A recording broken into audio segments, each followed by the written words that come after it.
welcome to AMC Movie Talk for movie fans. I'm Chrisley Kennedy, and this is the show where we bring you the day's biggest movie news, and of course, we give you insight into what it all means. Joining me, as always, is AMC Movie News Editor-in-Chief, Mr. John Campea. Well, greetings and salutations, everybody. Welcome to the best damn movie-related show on the internet, coming to you live from right here at the Stream.TV studios here in Hollywood, California, and we are so glad you decided to make us part of your day.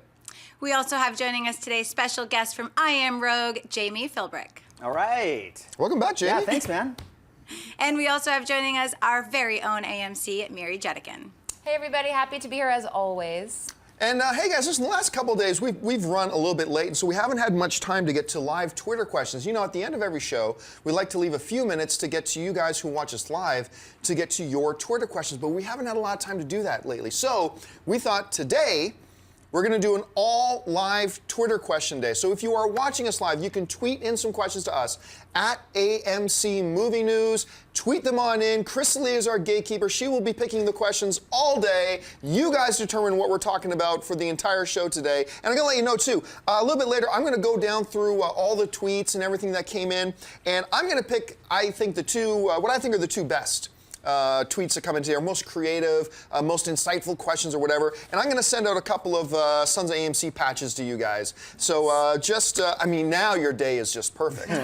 So yeah, tweet on in your questions. So Chrisley, let's get started. All right, Jean Hernandez wants to know, what movie from the past 10 or 15 years do you feel will be considered a classic years down the line, such as Forrest Gump? 10 or 15 years. You know what's funny to me? I feel like the further away we get from Forrest Gump, the less prestige it seems to hold. I saw the IMAX release recently, yeah. And I have to say, I think you could teach a whole film course on just that movie, because in some ways, it's bad filmmaking. Like, it's not really good filmmaking, but in other ways, it still gets you, like, emotionally, something about those characters. I mean, I cried when we met Bubba Gump, you know, before he even died. So that's an interesting movie. It has, I think, is maybe just as good as it was then, but. That's funny, you bring up a great point, because I think, and I know we're getting off topic a little bit, but one of the I've always said, hey, if you're making a comedy movie, a lot of sins can be forgiven and your mistakes if you make us laugh. You can do almost everything else wrong. And I find with almost any genre, if you can start with giving us really good characters that we attach ourselves to, whether it's comedy, drama, horror, a lot of other mistakes we can overlook when we go. For me, the film that I believe, like 20 years from now, people will say, wow, they didn't appreciate what they had back then. And I might be wrong about this, but to me, it's still Stardust. I love Stardust. And like, nobody's seen it. Like, nobody talks about it, nobody's seen it, and I think it's just magical. Because it didn't have like an obvious audience, I think, Stardust. It's kind of like, it's not really, people aren't really sure what it is or where to put it. So that's true. Those are the movies that are Until you watch it, you really have no idea what you're getting into. I think for me, to fit into that category, you're talking about movies that maybe like we appreciated but will be even more appreciated in 20 years, is Her. Yeah. Because that movie for me was groundbreaking.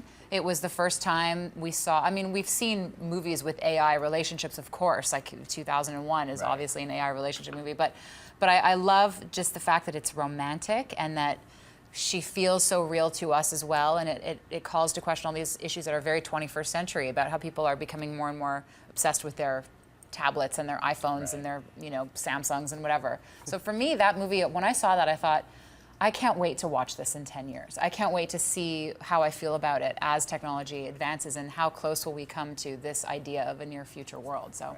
So, Chrisley, let me put Chrisley on the spot here. No! Do you have a movie that you think people just don't give it its due right now, but you think 10 years from now, 15 years from now, they're going to realize that this was a gem? I mean, Twilight? No, I'm just kidding. I'm totally just kidding. There's, you know, I think that's a hard one, because I feel like even when Forrest Gump came out, like, I loved it, but I didn't appreciate it until many years down the road. And I feel like as more and more movies keep coming out, then we tend to look back at older movies and say, oh my God, but that one was such a great one. So I think it's really hard, especially with the amount of movies we see now. But I think that years from now, we'll still look back at Avengers and Guardians of the Galaxy as movies that kind of changed a lot of people's perspectives. So I agree with that. I those. actually got two. One, I would say Drive. That was like that's a great movie. one of my favorite movies of the last 10 years, and I hope that it gets more appreciation as the years go on. And then the other one is Watchmen. I think Watchmen was a masterpiece. That was disappointing. Was a by it. masterpiece. Everybody seems to fall on one side or the other of that, right? Yeah. Everybody seems to think I thought it I was was disappointed or it was absolute brilliance. It's Brilliant. like one of those really weird films. And that I does love that. the super extended version with the cartoon in the middle Right. and like the whole like I love it all. I thought it was That's the like my. one of the best superhero movies ever. It's like my Cloud Atlas. Yeah. Because I loved Cloud Atlas, Yeah. and I know a lot of people thought I call it like the masterpiece because it's Yeah. a mess, but it's a masterpiece. And I feel like it's one of those movies that people might look back on in 15 years and be like, you know what? That movie isn't as bad. It got such critical rage, and I walked out of there thinking like, this is filmmaking. Like this is what it is. It's Yeah. taking chances and being ambitious and breaking new ground and telling stories, and it was complicated and beautiful. And Yeah. so. All right, what's next? Solomon Martinez wants to know. He says, "Hey guys, how big of a role do you think Hamill, Ford, and Fisher will have in Episode 7? Thanks and keep up the great work." Isn't that the million-dollar question? Yeah, it is. Well, I think understanding when Ford got injured and the fact that it was a disruption to the production, not a major disruption. They got to push the release date, but Right. it was clearly a disruption to Yeah. the production schedule. I think that suggests to us that they play, if not pivotal, at least key roles At in this least film. I think Harrison plays, or I think he was supposed to play a key role. I'm curious, what do you think? Do you think his injury is going to diminish the role that they plan to give him? I don't think so. No. I don't think they're going to change It's the too film because of an important. actor's injury. Yeah, and it's Well, too good. important. So then I do Yeah. think he's got a major role. From what I understand, the little I know about the movie is that him and Chewbacca kind of do go with our new guys through this film on a journey, we'll say, on a search for somebody. Right. And I think that somebody may have a smaller part that's Luke than we thought. And I don't know how much Leia is going to be in it, but I think Harrison has a big role. See, I've heard several different theories that Luke may have a somewhat smaller role that increases as the I films think that's go true. on. I think that's true. Which is certainly a Yeah. possibility. I think they're looking for him, and then he would maybe become the Obi-Wan of the, future movies of sort of Right. the guy who teaches the youngsters. I mean, it's anyone's guess, right? I mean, we can talk about this till we're blue in the Yeah. face. I feel like I kind of would love to see Ford play a pivotal role because I love Han Solo. I think he's one of the great characters of cinema ever in the history of cinema. So I would love to see him back and a little more, wizened and gray and grizzled and old. So I would love to see it. So fingers crossed, I guess, right? I want to think see a Clint Eastwood kind of Han Right, Solo. yeah. That's what I want Yeah. to see. Do you think Like- they'll kill him off? Oh God, I don't. hope not. I don't, and I think that. I mean, that's think the that's- prevailing Don't do it. My theory, guess right? is that was part of Harrison's agreement to do the movie, because he's been wanting to kill Han for 30 But that's the years. prevailing theory, right? That's what everybody just assumes is that, well, he said once in an interview a long time ago that he really wanted Han Solo killed off. So therefore, we've made this assumption this will happen. But I think the very fact that so many of us think that, Right. JJ's they gonna won't go do Kirk. it. Yeah. Maybe he'll fly off into another galaxy or something like that. Who knows? All right, what's Meet next? Star-Lord. Exactly. I was thinking the Star-Lord. same thing. He's Star-Lord's dad. He sure He's is. Star-Lord's dad. Brilliant. Because remember, she said, it's your father, something very ancient in Star Wars. When does it happen? Yeah, A long time ago. Yeah. There we go. We solved two mysteries at once. I think we should just good. wrap up the show now. And Okay, get we're it done. there. Good. That's good. Let's get someone put in a call of Disney. Drop the mic. Let's call Disney right now. All right, what's next? Esley Renfro says, "Could we see Barbarella remake? I thought it was hilarious. What say you, AMC?" You seem to have some enthusiasm about this. I love Barbarella so much. It's such a bad movie. It's horrible. It's one of my favorite bad movies in the history of the world. It's Jane Fonda. She plays like this neuroscientist, and of course she's wearing like a plastic bustier and Right. bouffant. It was such an imaginative film, and it's one of those movies. It's a cult classic. I don't know that it would be remade though, because it is so of its time, and it has such a place in pop culture, and I could see it being remade. Maybe, I don't know. They're remaking everything. Who was trying to make? Wasn't Rodriguez? I was trying to just going to remake say, it? wasn't Yeah. Reese trying Yeah, to make if it with, there's his anyone. with the redhead? The one with the peg leg from. yes, from Grindhouse. Oh yeah, name? Aaron Cummings. No, from Grindhouse. Oh, She from had the- Grindhouse. She had Leg. the gun leg. Rose McGowan. right. Thank you very much.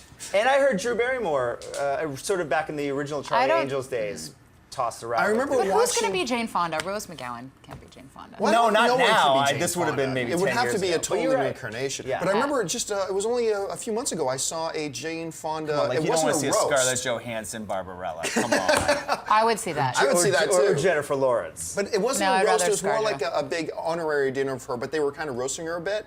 And Wanda Sykes came on to do it, and all Wanda did was just bash her on Barbarella. It was hilarious. Well, I forgot that we got talking about Barbarella. I forgot the question. The question was, do we think there's going to be a Barbarella? remake? Will there be a remake?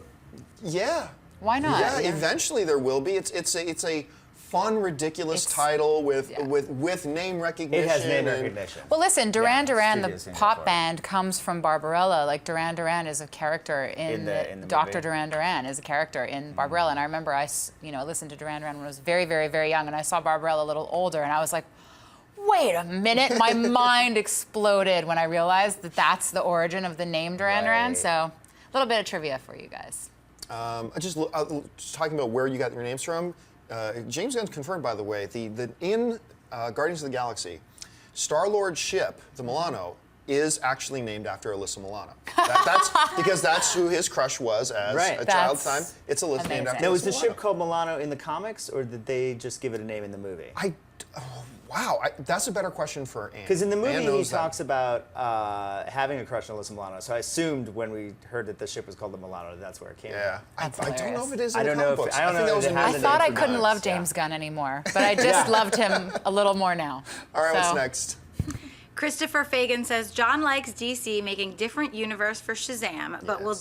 DC keep it in the details to keep the option open for an expanded universe? I mean, you keep the option open, and honestly, I'm going to tell you, I am flabbergasted, and it's cool. We all have different opinions on movies and stuff like that. But this whole notion now that everything has to be in the same cinematic universe. Guess what? X-Men doesn't share a cinematic universe with anybody. Yeah. You know, Spider-Man, and a lot of the Spider-Man films have been great. Spider-Man doesn't share a cinematic universe with anybody, and sure, they're building towards something. I don't think you need to, everything has to be in one gigantic cinematic universe where the specialness of somebody with superpowers is lost. Look, am I okay with if they do Shazam as a part of the Justice League universe? Sure, I'm okay with that. That's very cool possibilities. There are a lot of cool things you can do. But guess what? You got a lot of characters in Justice League already. Yep. I think it would be really cool to have Shazam in his own cinematic universe, just like every other superhero movie in the history of the world prior to a few years ago always has. There's nothing wrong with doing that. Well, everyone's chasing Marvel. I mean, that's what it Yes. is. It's everyone's chasing Marvel. Yeah. I mean, now we've heard X-Men might have a Fantastic crossover Four. with Fantastic Yeah. Four. Like you said, Spider-Man, and that whole, before Amazing Spider-Man 2 bombed, the whole idea was that, you know, they It were made going to $700 million. Yeah, I I don't know, think we but call you it a know, bomb. well, I know that's probably over-exaggerated. But you know what I mean? It was a disappointment. it It was a was. disappointment. It They're was. rethinking at Sony what they're going to do. Well, with now the they're doing Spider-Man Sinister franchise. Six next. So Sinister yeah, Six, which again Venom, is yeah. broadening out this whole thing. I like the idea of Shazam taking place in its own world because if you are setting up this no jokes DC cinematic universe, Shazam can't. Like, Yeah, it doesn't live there. It's Harry Potter.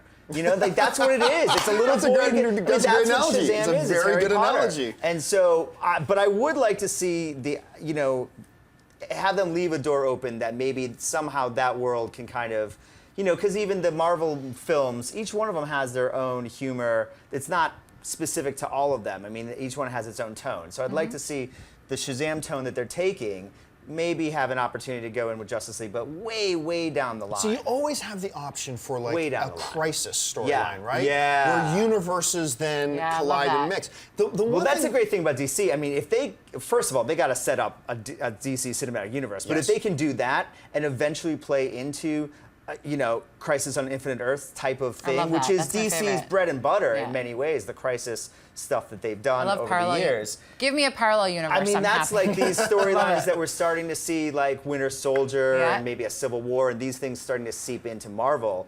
And even X-Men with Days of Future Past, these popular comic book storylines, that's DC's thing, is the Crisis. So that would be brilliant if they can, but they got to make a movie first. well, and let's remember this too. It is not official that they are doing. Shazam very well could be in the Justice League. Yeah. Like we don't know that that's the case. The only thing that really makes me suspects that they are going to do it as a standalone is the fact that New Line is producing it. Look, when Marvel's got Right. when Marvel does Ant-Man, they don't go, we got a lot of movies we're making around. So Disney, can you handle Ant-Man? Touchstone will do this. Yeah, Touchstone. Yeah. Yeah, they don't do that. It's the Marvel films are done by Marvel, and I don't think if Warner Brothers was going to fold Shazam into the Justice League, that they would say, okay, we're not going to produce. We're actually going to get New Line to do it. I'm really But who surprised that New knows? Line's doing it. I was too. I'm surprised. Pleasantly surprised, but Yeah. I was very surprised. All right, what's next? Lane Donaldson wants to know, what superhero franchise that has never been brought to cinema would you like to see made? Oh, this is easy for me. What's that? Go Green Arrow. I mean, we have the TV show Yeah, now, that's but true. I want to see the movie. I want to see it based on Mike Gorell's Longbow Hunters, Green Arrow in Seattle. I want to see Green Arrow. Well, Or we the came close- Supermax thing. I was going to say, we got very close to interesting. David Goyer's Supermax. That would be very which cool. was fascinating. That was a great idea.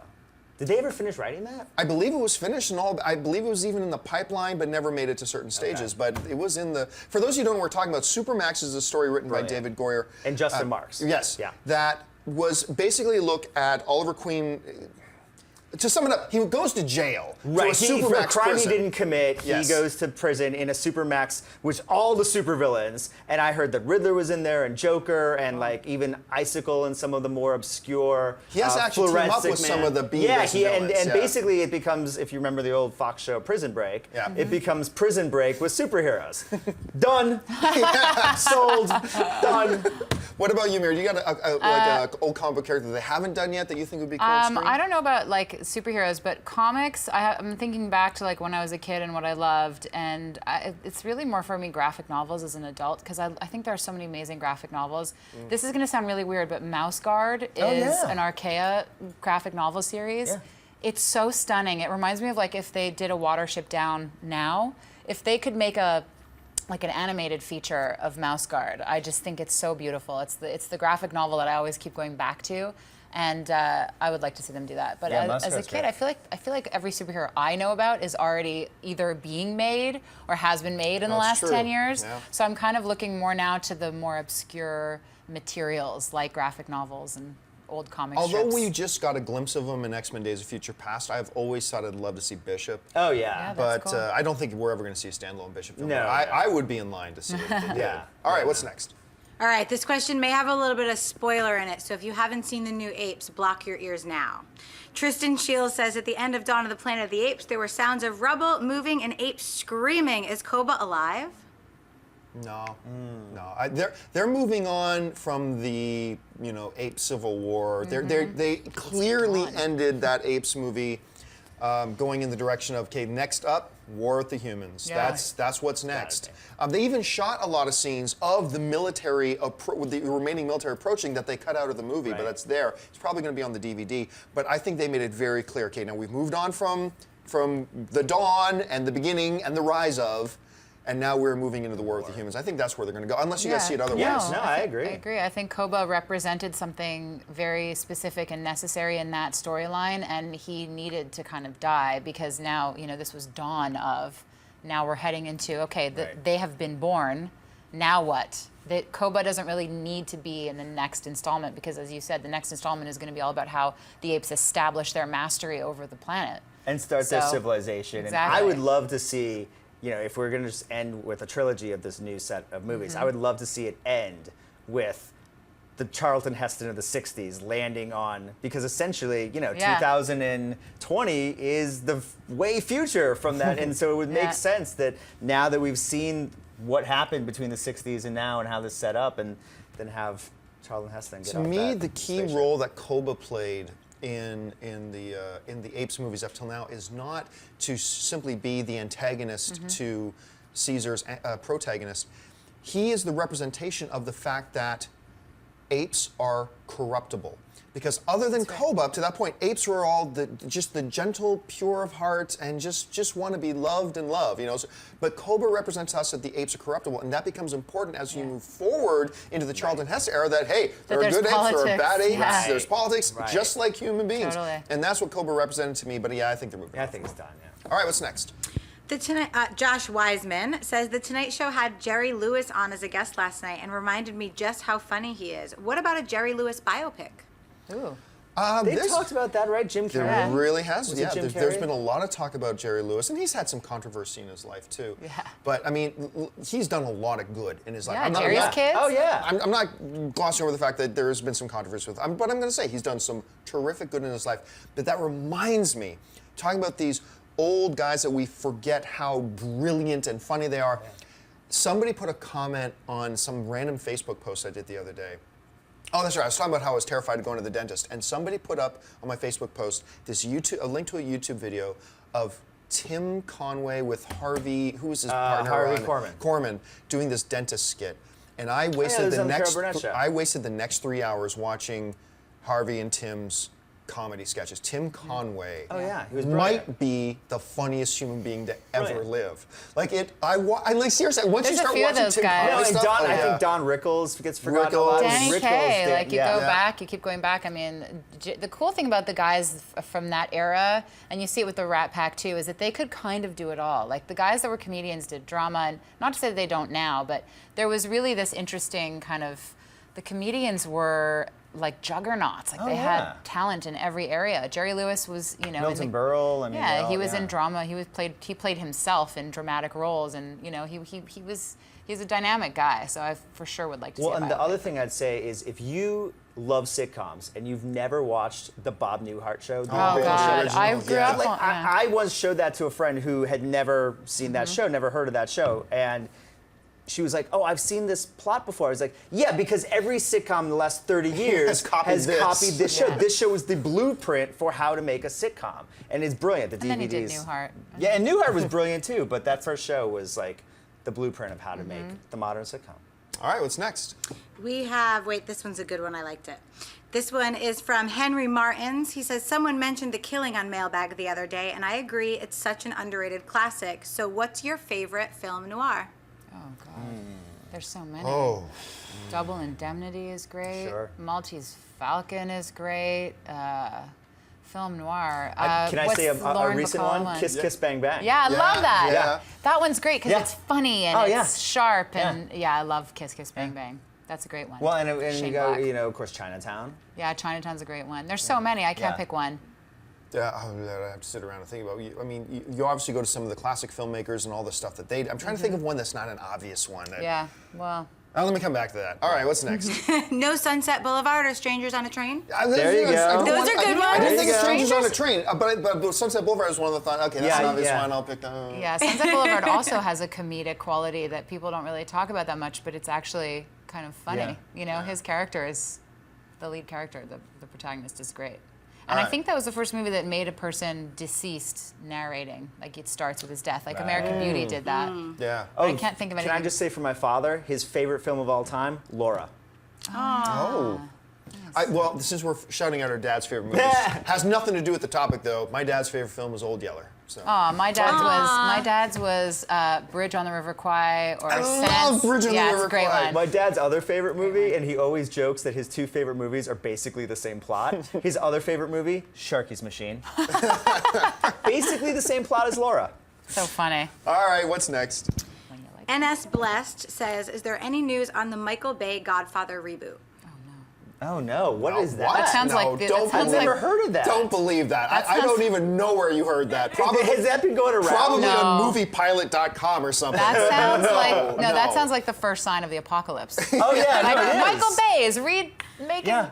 The is the Godfather. first sign I of the mean, apocalypse. somebody, you For know, all, that's I know, lobotomize me. all I know, this broke on Variety 2 minutes before we started the show. I don't Yeah, know, right. but Well, then this sounds wasn't like to there me a like one of those story fake about stories. Paramount trying to get Coppola like around 2000 to do another Well, there was Godfather with another Ben novel. Affleck and Remember- Matt Damon, and I they think just- they're trying to get Scotty Kahn to kind of do the James Remember, Caan there was stuff. another they novel shouldn't in do the that. series that was written. There was talk for a while. I can't remember if it was called The Family or something like that. But there was another novel So that would have sequence taken place after. that could have taken place That, after. that and I'm okay with. They could do that. I just don't want But them is to it about remake the the Godfather. Corleones? I'm not sure. I can't yeah, remember, yeah, to be yeah. honest. But as far as Michael Bay doing The Godfather, wherever you read that, like I said, for all I That's know, crazy. 2 minutes ago, Well, would you the bring in Hollywood Andy Reporter- Garcia and like it's now like the late 80s and he's had the family because we saw Michael die Yeah, and I Andy actually Garcia thought, be I the actually old thought guy Andy take Garcia. over. The Godfather 3 gets a lot of hate It does. because Miss Coppola's in it, and she is quite frankly really, really awful in it. But I think a lot of people forget how much brilliance is in that film. Yeah. There are things in it that should never be there. Yeah. But there's a lot of beautiful, brilliant stuff in there too. And I thought Andy Garcia was fantastic. in the Andy film. Garcia is the best thing about Godfather. Yeah, absolutely. I love him. I just had a conversation about him the other day and how I'd like to see him in more stuff because he's such a good actor. He's in a Andy lot of Garcia. stuff. He's just in a lot of stuff. That I goes know, I mean, VOD, good- I know. And goes iTunes on release date. I mean, good and- stuff. I know. Like- He was the antagonist great. though in Oceans, right? Yep. Yeah. Oh yeah. That's right. Yeah. the second- Yeah. in He's. the second I one? think he's in all Second three one. of them. He's in the first one. He's the bad guy in the first one. He's Yeah, 'cause one he of the does- bad he guys in the works second with one, and them then he later on, becomes their that's friend right. in the third one. Yeah. Okay, let's To take get Al Pacino. Oh, that's right. Yeah, I gotta go back and watch those again. I know, Actually, they're like those fun. ones. They're fun. All right, let's. We still got a few minutes here left. Let's. What's next? Jerry Rock says, do you think Dracula Untold could be the beginning of the new Universal Monster Universe? If it makes a lot of money, it will be. But I don't think it's within. I don't think this Dracula fits into the plans that they have for their like they're doing Mummy, they're doing Yeah. Wolfman. I think they're all going to be set in quasi-modern contexts with the old classic feel. I mean, they very well could. Yeah. But I feel like this Dracula Untold is going to be different from the relaunching of the They're classics. marketing it. They They're might, marketing it to be completely different. Like Yeah. it doesn't feel like a Universal Monsters kind of thing. So And Kurtzman has nothing to do with this, and Kurtzman is Yeah. kind of shepherding that Right. whole Yeah. movement, right? So. So yeah, it doesn't feel like it to me. Now, if it makes a lot of money, is that going to hurt what they're trying to do with the other thing? Because how can you have sort of this one new Dracula universe and this other? Do you know what I mean? That's a Because really if it makes good a lot of money, question. obviously this will. They'll want to do a sequel. They'll do more, and then Yeah. will that affect how Dracula's used in the other film? That is a really great question. Man, okay, if I'm the head guy over there, which clearly I'm not, but if I was, I would, and one was making me a lot of money, but I really believe in this premise we got going with Kurtzman. I say do 2 Draculas. Yeah. Yeah, just to separate because if they feel Maybe if that's it, why I would bankrupt the company. I don't know. No, but if it feels like incongruous with what they're going to do with the monsters, then they'd have to. Because they Yeah. can't just like cut and paste into like Right. if it feels too different aesthetically, then they can't. They have to do a new Dracula. I think you're right. All right, let's take 2 more. Xander Tanagawa wants to know if the Haunted Mansion reboot is really going to happen. Is that Guillermo's? Is that what He we're talking wasn't about? he attached to that for a second? Oh, yeah. Let me bring that up. He was definitely attached to it. I don't know if he's still attached to what.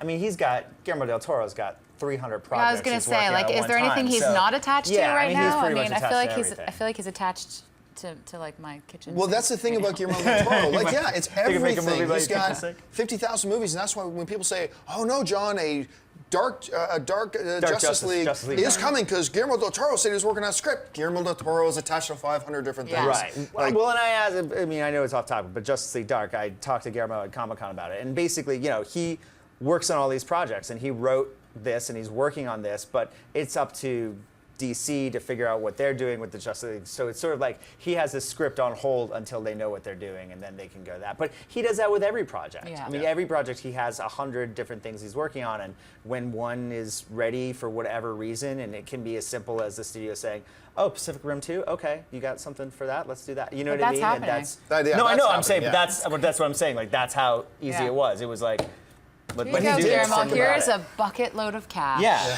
Can you Go do make he your did movie. talk about it. He did talk about it at Comic-Con. Yeah. So he did update, apparently, so they're still fiddling with it, but I got a feeling he fiddles with 15 things Yeah. on Sundays, I think so, 40 too. things on Mondays, Yeah. and so who knows? I mean, that's what There's comes down to. definitely a Who knows? joke in there. I'm not gonna tell it. But do you want to see a not gonna haunted be the house one that movie, says whether it. it's Guillermo or not? Haunted Mansion? A Haunted Mansion.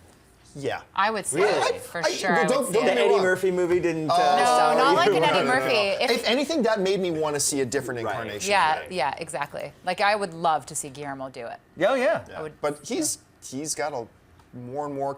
He's got Crimson Peak coming out now. He's going to be working on Pacific Rim 2. And there's, look, it's. Well, but what who about a knows? different, director? Like I mean, like It depends on what yeah. the different director's name is. Because if it's Guillermo del Toro doing Haunted Mansion, Yeah, I'm in.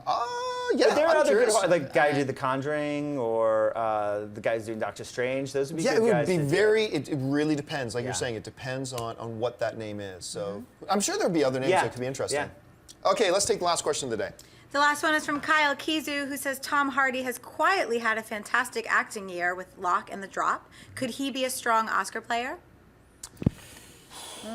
For what, the drop? For not for The Drop, but for Locke. Locke. It depends on what comes. It's It too depends. quiet. It's put it this way. Last year, like I remember when Michael B. Jordan didn't end up getting a nomination for Fruitvale Station. Yeah. I remember at first I was like really surprised, but then I took a step back and went, "Holy crap! This is one of the most packed years in the It Best was. Lead Actor category Best Lead we've Actor was seen ridiculous in last year. forever." Yeah. It was Tom ridiculous. Hanks didn't Leonardo get nominated. Forrest DiCaprio. Whitaker didn't get nominated. I mean, Yeah. there were people that were sort of You would think early. were locks. And Chiwetel was like you know, in September of last year, like, oh, he's winning the Oscar. Yeah. And then McConaughey, you know what I mean? So it's just a weird, and DiCaprio gave his best performance ever. Yeah, oh and my so God, he was he in was the so running, good. and it was just It was a crazy. stacked, It was a stacked crazy year. year. Do you think it's less stacked this year? I do. Yeah. This year so far, I They're think. talking about Benedict, right? From Yeah, the Benedict Imitation from Game? Imitation Game. I think there's a couple of really key performances that are coming up that I think are going to be front runners, but it's not so stacked. And look, if Locke came out last year, nah, he No. doesn't No, get nominated. right. No But chance. this year, Yeah. When? And I No, thought he but I was think he great might in the get drop, nominated. too. I mean, Right. He's great in Hardy, everything. he is, and Hardy is a master at sort of underplaying a role. I look at Lawless, too, which is I from a love couple years that ago. So movie. good. He I love plays it so these much. sort of characters, almost underplays them in a way that they become so powerful, and it's yeah. Well, I'd love everything to is see- underneath the surface, right? Yeah, I'd love to It's see Tom always Hardy just get under the nominated eventually. I don't know if it'll be this year. Yeah, but- but I think this is probably his best chance that he's Yeah. had is going to be this So year. far, yeah. We will see what else comes up and surprises us. But right now, I think legitimately, I think there are 3 open spots right now. I think you've got like 1 or 2 that are pretty much locked. They're going to take up those 5 nominee spots. But I think there are 3 up for grabs right Oh, now. yeah. And I think Tom Hardy Who are could the grab one of locks? those. Well, is clearly Benedict. Benedict Cumberbatch They and Matthew McConaughey for Interstellar might. I mean, it depends on the movie. right. But I was just the name just eluded me. It just came out of Toronto as well. They're saying, oh, this guy is St. Vincent, Bill Murray might get nominated. Oh, yeah. Who forgetting knows? the I love Anyone's- Whiplash. I think J.K. Yeah. Simmons. Yeah. And that would be supporting actor though for J.K. That would Yeah, be that would supporting. be Yeah, supporting. I mean, and Miles Teller was even really great. in that, too, Miles so. Teller, I'm love telling, him. I He's keep great. trying to tell everybody with this Fantastic Four things coming up. Oh, it's he's gonna be huge. I'm against the Fantastic Four I am babies too. concept as much as anything, Yeah. but when you actually look at all the pieces they've been putting together, this cast is phenomenal. amazing. Well, I had never cared for Miles before because the movies I had seen him in were Footloose, Yeah. 21 and over, Well, yeah. and the X, Project X or whatever? Project X, and then what was The one what he was just did with Zach. But Zach then he one was was in it. Zach. Awkward. that awkward awkward moment, moment. which I actually thought was okay. I actually, But he was in But now to Divergent, see too. him, and I didn't think his No, his role was role limited is in that. so But tiny, then yeah. to see him in Whiplash, I mean, Whiplash is one of the best movies of the year. He is amazing in it. well, he did 2 And other J.K. was indies last amazing, year. too. He did those 2 other indies He is last another year. Spectacular one Now. coming. He was great in that. Yeah, and Yeah. that he's just been I see that. flooring people with. So Yeah, he was great It's in something that. to keep an eye on. Anyway, folks, that will do for us. We've run out of time today. Thank you for giving us all of our content today and giving us the topics that we're going to talk about. And by the way, if you still have some questions, fire them in on Twitter. Like I said, I'm going to read through them later today, pick out my 2 favorites, and send you a couple of Sons of AMC patches for you guys. Listen, don't forget, lots of great films playing at AMC Theaters right now. Head on over to www.amctheaters.com for all your theater, showtime, and of course your movie ticket information. If you want an audio-only version of this episode, look in the description of this video, and you'll find a link to our podcast feed so you can listen to us on the way to work or at the gym or at school or whatever. And don't forget, click the thumbs up button, subscribe to our YouTube channel. I want to thank the people sitting at the table with me. First of all, sitting way over there, our one and only Miss Miri Jetikin. Miri, where can people find you online? You guys can find me at Miri the Jedi on Twitter and Instagram. And of course, our special guest today returning once again. Thank you so right. much for being here. Thank you for Jamie, having me. where can people find you online? You can check out my website, www.iamrogue.com, on Twitter @IamRogue, and my Facebook, and on IamRogue on Facebook as well.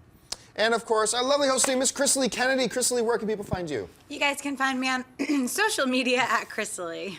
And of course, you can find me on all the various social media channels, Facebook, Instagram, Twitter, whatever, at John Campia. Thanks a lot for joining us, guys. My name is John Campia for AMC Movie News, and until next time, bye-bye. Hey everyone, if you liked this video, click that thumbs up button and make sure to subscribe to our AMC Movie News YouTube channel. It's free and helps you stay up to date with all the latest movie news, as well as our daily AMC movie talk show. Also, make sure that you follow us on Facebook and Twitter to stay up to date with all of our special promotions, contests, and prize giveaways.